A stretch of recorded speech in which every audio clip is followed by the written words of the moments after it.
Rubber baby buggy bumpers. Rubber baby buggy bumpers. She sells seashells by the seashore. She sells seashells by the seashore. Okay. Gratitude. No. Gratitude.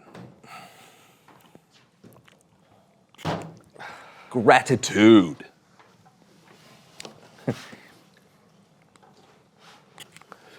Gratitude.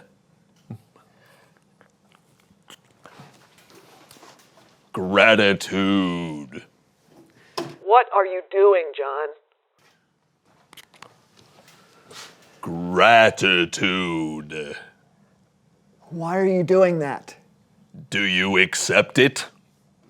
Do I accept what? My deepest gratitude. Wait, I think I can go deeper.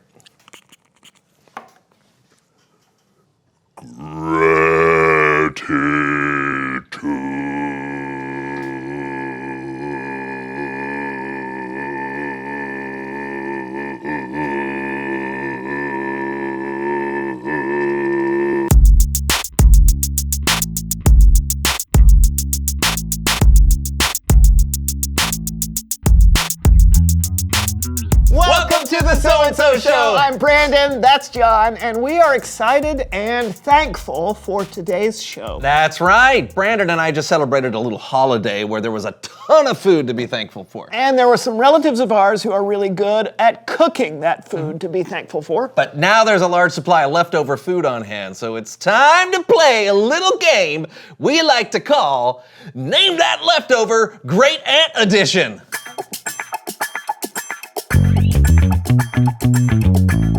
As you can see, there are 3 leftover dishes of deliciousness before us. Each one of these is made by one of our great aunts. Our job is to use 3 of our senses, touch, taste, and smell, to try and figure out what we're eating and who made it. You ready to play? Yeah, I'm starving, so yes. All right. Smells kind of oniony. It's kind of gooey. Ooh, kind of runny. Squishy. All right, you ready to try it? No time like the present. Bon appetit. All right. Oh, Okay. I know what this is. And I know who made it. Yep. It's Aunt Margaret's green bean casserole. I knew it. Yes, yes. This is a holiday classic. And a potluck staple. You know what I appreciate about Aunt Margaret? What's that? Even though she's your aunt and not mine, she still drops a dish of this by every year for me. Oh, and she also, you know what? She deep fries these onions on top herself. Yeah, which is the only way to eat an onion. And for that we say, thank you, Aunt Margaret. Next dish. This one already has a distinct smell. It's definitely meaty. Oh, that was not what I was expecting. It feels a little bready. Yeah. What's that on top? Is that icing? What is this, a meat cake? Only one way to find out. Yeah. Down the hatch.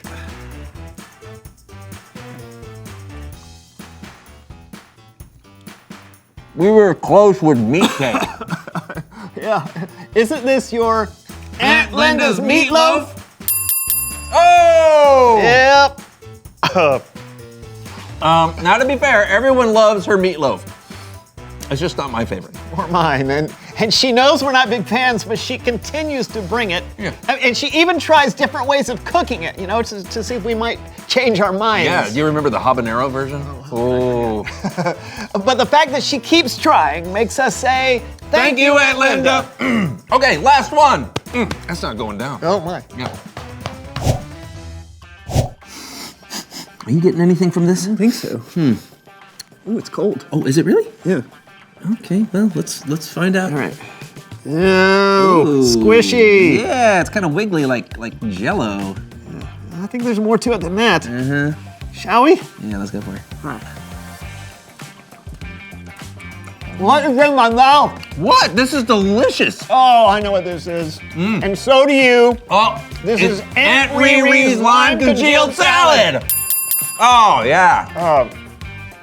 This is my Aunt Riri's signature dish, a lime congealed salad. I'm not sure why it's called a salad. It's made with Jell-O, pineapple, cottage cheese. Cottage cheese, really? Walnuts. Oh, and I almost forgot mayonnaise. And even though those ingredients should never go together, she believes they should. So for that unwavering conviction, we say, thank you, Aunt Riri. I do not like mayonnaise. Not my favorite either. It doesn't seem to bother you much. Nope. All right, it's Bible story time.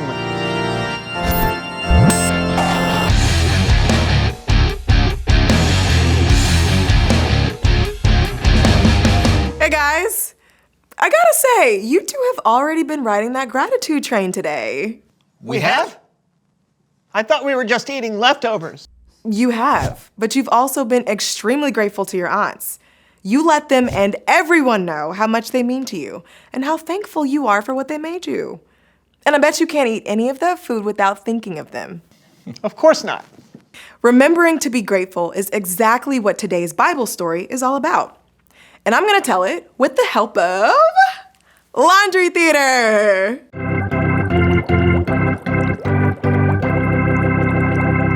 Today's story comes from two books in the Bible. One is Exodus and one is 1 Corinthians, which is a letter Paul wrote to the church in Corinth. But let's start in Exodus. Exodus tells the story of the people of Israel who were enslaved in Egypt and served the Egyptian king, Pharaoh. But God didn't leave them that way. He sent Moses to demand their release from Pharaoh. But Pharaoh didn't listen, not at first. So God turned Egypt's water into blood and sent plagues of frogs, insects, and disease. Nothing God did changed Pharaoh's mind. So God sent the most terrible plague of all. The oldest son of every family in Egypt would die. But God made a way to save the sons of the Israelites. Every family would sacrifice a lamb and put some of its blood over the doorframe. So when death came, it passed over the household, leaving the son alive. Finally, Pharaoh allowed the Israelites to leave. They were free. God told them to remember that day and how they were protected from death and delivered from slavery. So every year, the Israelites would celebrate that event with a feast. You may have heard of it. It's called the Passover feast. In Jesus' time, God's people had been celebrating Passover for hundreds of years. The night before Jesus died, he gathered with his friends, his disciples, to celebrate Passover with all of its traditions. They met together in an upper room to enjoy this very special meal. The Apostle Paul describes this particular Passover meal in his letter to the Corinthians. Jesus took some bread, and when he had given thanks, he broke it. Then he said, "This is my body. It is given for you. Every time you eat it, do it in memory of me." In the same way, after supper, Jesus took a cup. Jesus said, "This cup is the new covenant in my blood. Every time you drink it, do it in memory of me." The disciples weren't sure what was going on. They didn't understand what Jesus was about to do. They had all grown up celebrating this meal to remember and to thank God for rescuing their ancestors from slavery. Now, Jesus was giving them something new to remember. Jesus would go on to give up his life on the cross to pay for all of the sins we have done and will ever do. So this meal would be more than just a thank you to God for rescuing the Israelites from Egypt. It would be a thank you for rescuing the whole world. And this tradition of showing gratitude is still celebrated today. Maybe your family or church call it communion. Or the Lord's Supper. Or the Eucharist. But whatever you call it, this demonstration of appreciation is a wonderful way to say thank you to Jesus for what he did for all of us. And by the way, gratitude is something you have to work on. You have to create a habit of showing gratitude, because if you don't, there's a good chance you'll forget. That's why you guys playing the game and telling your aunts thank you for making your food is amazing. You're creating a habit. Well, I thought we were just playing a goofy game, but you're right. We really do appreciate them and everything they do for us. Which is probably why they keep doing it. People love to be appreciated, and sometimes we forget that. Hey, well, thanks for reminding us. Hey, that's what I'm here for. See you next time. You know, I knew we planned that game for a reason. Yep, you said you were hungry. Yeah. Reveal the question. What are some good habits you have? Brushing my teeth. Flossing, you gotta floss. Yeah, I try to exercise a few times a week, even when I don't really feel like it. When I say the blessing at dinner, I always try to make it a habit to thank God for the food. That's a great one. What about you? What are some good habits you have? Talk about it together. And we'll see you next time on the So-and-So Show. Oh boy. Are you flossing right now? I gotta floss. Yeah. You You do it differently than I do. Yeah, this is exactly how you floss. All right, John is gonna do the floss while he flosses. Wow. Make this a habit every day. Every day. All right. right. Now these are the dishes our uncles made. Okay, great. I think I smell a barbecue. It's pasta. Oh, you think? Are you touching it? Oh, I'm sorry. I'm jumping ahead. Oh, yeah, that is pasta. I know what this is. It's mac and cheese. Is it? Yeah. I smell a spice, some kind of herb. I smell gluten. All right, let's touch. Ah! Oh, wait. What is this? I don't know. Okay, wait. Ah!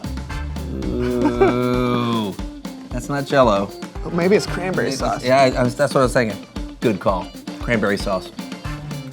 Oh, I know what that is. Yeah. Like, I got the olfactory senses of a badger. That's not watermelon. No? Yeah, it is. Mine tastes just like watermelon. Tastes like an aloe plant. Interesting. All right. Are you eating this? Wow. Wow, hard. Is this celery? It's watermelon. Did you get the same thing I did? Yeah. Ugh. Ooh, I don't like it, the feeling of this. Did you try it yet? No. It's potato salad. Oh, it's Uncle. Let's say it together. Uncle Bradford. Uncle Bradford. Yep, Uncle Bendeford's Potato salad. Yeah. Yep. You know who this is? That's right. Uncle Caleb's mashed potatoes. Uncle Kara loves mashed potatoes.